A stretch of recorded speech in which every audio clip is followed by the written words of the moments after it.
Alors qu'on apprenait il y a quelques jours une potentielle fermeture de la fonderie Horn à la fin du mois, l'information d'une fusion entre Glencore et la multinationale Rio Tinto vient de tomber.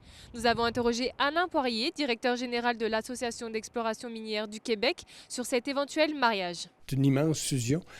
Ça va créer la plus grosse compagnie minière au monde par quand même un bon bout.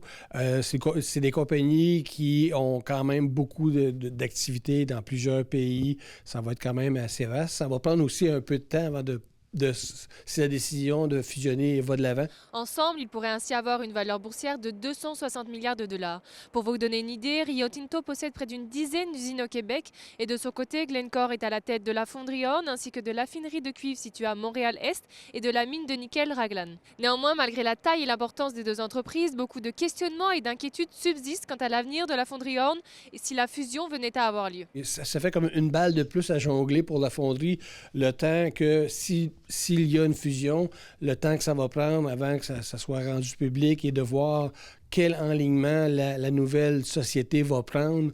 Exemple pour la fonderie, ça peut prendre quand même une assez longue période de temps. Alain Poirier reste tout de même confiant sur le maintien de l'ouverture de l'usine de Rouyn-Noranda, d'autant qu'il affirme que le cuivre produit à la fonderie est un gisement classé mondialement. La fonderie Horn est la seule fonderie du nord-est de l'Amérique.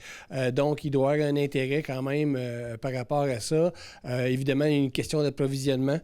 De quelle façon on peut approvisionner la fonderie, c'est surtout ça l'enjeu, mais le cuivre va demeurer au cœur de la transition énergétique pour les 10, 15, 20 prochaines années.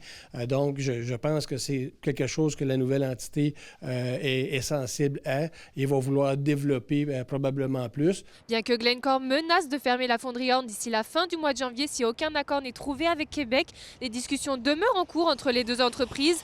Rio Tinto a jusqu'au 5 février pour présenter une offre et faire l'acquisition de Glencore. Charline Bakowski, RNC Nouvelles, Rouyn-Noranda.